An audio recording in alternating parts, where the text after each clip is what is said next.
All right, so let's start our next lesson. We're going to first start off by talking about good works. And what is meant by good works? Well, good works, that's about going the extra mile beyond reasonable care. So we've previously talked about the standards of care and acting with due care and with reasonable care. However, we can think of good works as something that's over and above the call of duty, something that goes beyond following the standards of care. So as far as going above the call of duty, we can think of it in this kind of way. When there's a person A when person A fails to perform uh, uh, act X, A does not fail to do A's duty. To help fill this in and maybe get a better understanding of this, we can imagine that uh, the act X is a neighbor A using her truck's snowplow to clean your driveway. So when this person, your neighbor, fails to use their truck and the snowplow on their truck to clean your driveway after a heavy snowfall, and let's say this is a neighbor who you don't really know and have no prior arrangement that they should clean your driveway. When your neighbor fails to do this, it's not the case that your neighbor has failed to perform their duty. Right? So if they were to perform this act, this would be going above the call of duty. So once again, going above the call of duty, we can think of when a person A, like your neighbor, fails to perform the act of cleaning your driveway. In this case, A doesn't fail to do their duty. Your neighbor doesn't fail their duty as a neighbor. Right? Neighbors don't have a duty that they should clean other neighbors' driveway after a heavy snowfall. But when this is the case, but they do it anyway, even though it's not their duty to clean up your driveway, then what they have done is they've gone above the call of duty. So this is a way to kind of think about when someone has gone above the call of duty. They do something that is beyond their normal duties or is not their duty to do, but they do it anyway. To give you a case in an engineer example, for example, there could be an engineer who keeps working on improving the safety belt design for high-rise window washers beyond regular working hours. So high-rise window washers, those who wash the windows and skyscrapers on the outside, it can be a dangerous job, and they wear safety belts and safety harnesses. Well, an engineer who is designing that kind of product, an engineer who, let's say, works beyond regular working hours, tinkering with it and putting in extra care to make a more safe product for those window washers. That is an example of an engineer going above the call of duty. Okay, so good works, we can think of them, are acts of a highly virtuous engineer. In the context of engineering ethics, good works are what highly virtuous engineers would do. Once again, you can think of this as a tie-in with virtue ethics about what a highly virtuous person would do and trying to imitate what a highly virtuous person would do. Good works are acts of a highly virtuous person or highly virtuous engineer, especially when they go above the call of duty. Taking advantage of opportunities to do good works is desirable in engineers. So it is desirable for engineers to be highly virtuous and to perform good works. Good works help to satisfy basic needs, such as human life, such as just merely being able to live. So there are many acts that engineers have done over history in which they're doing good works, going above the call of duty, and it has saved many innocent lives because of this good works. Without good works, less basic human needs will be satisfied. More people would have died if certain engineers hadn't put in the extra effort, gone the extra mile to make safer and better products. Take, for example, a team of engineers at GE. So this team of engineers at GE, they created the sealed beam headlight, which helped with night vision on cars, and it drastically cut down nighttime driving deaths. So many innocent people who would have died had they not created this sealed beam headlight, um, they would have died if this team of engineers at GE had not created this product. And this team of engineers, they were not told to work on this particular project. And actually, the consensus during this time in engineering for cars was that such a kind of headlight could not even be created. It was thought that it was impossible to create such a product. So in light of that stigma that it was impossible to make this kind of product, and this team of engineers weren't even asked at work to make such a product, they put in the extra effort, right? They went the extra mile to create this sealed beam headlight, which saved many innocent lives. And here's a case study. Here's a kind of hypothetical situation. Let's say there's a valve at work and it was left open after work, where because it was left open after work, hundreds of gallons of chemicals were released, leading to an expensive environmental cleanup where the chemicals might get into the local drinking water. So the lead operator in charge of checking the valves, it's their job to check the valves at the end of the day before they turn off the lights to make sure the relevant valves are closed, forgot to check it that night. Now, the manager, who is in part also the manager of the lead operator, realized, however, a year before this incident occurred, realized that most valves at work automatically shut when not in use. However, there was this one valve where the valve in question that was left open, in which hundreds of gallons of chemicals were released in the middle of the night. This one particular valve was an exception as compared to the other valves, where those other valves automatically shut when they're not in use. But this valve was not built that way. It had to be manually shut and manually opened.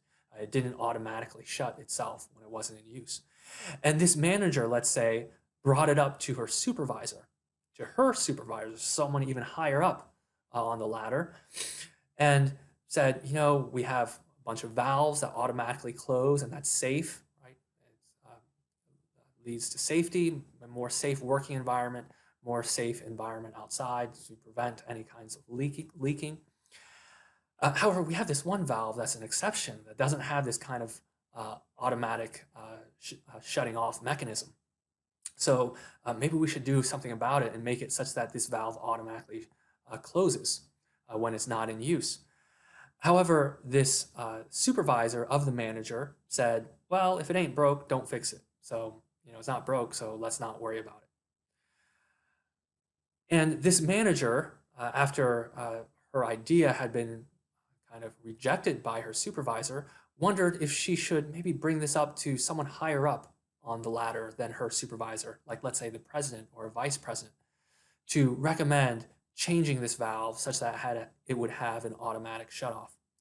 However, at this point, she didn't want to cause a further stir or ruckus in the corporation, so she decided not to bring it up to someone higher up, such as a president. So in this situation, who is responsible and why? And maybe is it the case that there can be several people who are responsible, and there might be different people might have different degrees of responsibility, and what are the reasons behind that? So I'll leave this for further discussion in the forum. Next, we have a real-life case. This is about the Ford Pinto in the 70s. Ford designed a new car called the Ford Pinto, and it was a compact, small car, and they were trying to break into the compact car market that was exploding in the 1970s.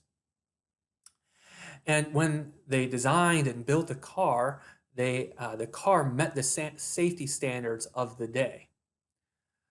However, it was discovered that had a kind of exploding gas tank. It tended to explode and set the car on fire whenever the car was rear-ended at moderate speeds, such as at 30 miles per hour. So it had this kind of increased risk for the car catching on fire and exploding. And the Ford determined that it would have cost an extra $11 per car to fix the problem. However, Ford decided not to fix the problem in order to increase profits. And what ended up resulting, keep in mind that they were meeting the safety standards of the day during that time period. They fully knew about this problem through their own safety tests, so they knew that their car had this problem. and they fully knowingly decided not to fix the problem. What ended up happening was about 500 people died from this, where even Ford's own engineers agree that 95% of these deaths would have been prevented if they had fixed the problem. So in this situation, what are some reasons and what are some points? Kind of use your moral reasoning and moral imaginations to think about various possible reasons and points that could be made against Ford in this particular situation. And I'll also look forward to discussing this further and more deeply with you in the forums. Okay, so our last slide here is about collective action or collective inaction and attributing responsibility or blame to particular members within that collective or group. So at times, a group might be at fault, right? A team of engineers might be at fault for performing a certain kind of act when designing a product that leads to, let's say, harm. Or it could be the case that this team of engineers failed to act. They had inaction where they should have acted, right? They should have done something to make a product or project more safe. Well, when this event happens, when this kind of situation happens, how much blame should each individual in the group receive? How do we make this kind of determination? And there's this philosopher, Larry May, he says this: if a harm has resulted from collective inaction, the degree of individual responsibility of each member of a group for the harm should vary based on the role each member could have played in preventing the inaction.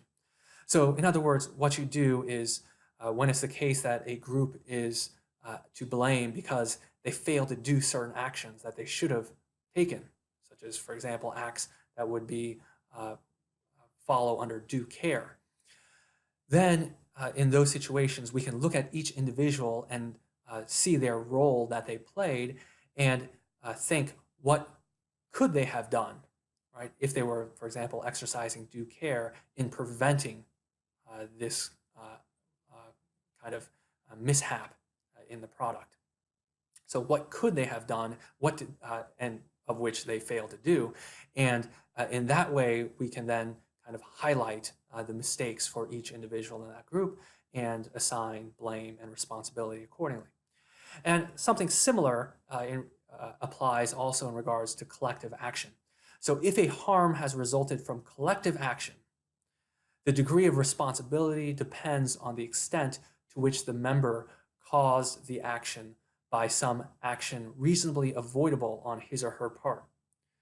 So you look at the action that each individual member played, the role that they played, the action that they played that brought about harm or harmful product, what have you, and then you just base it on that action itself and how avoidable it was.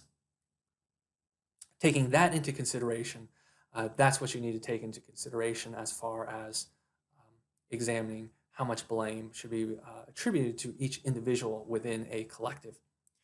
And once again, here, different mechanisms can be brought into play, such as looking at what a competent engineer would have done in that situation, right? What a competent, virtuous engineer would have done as far as following standards of care.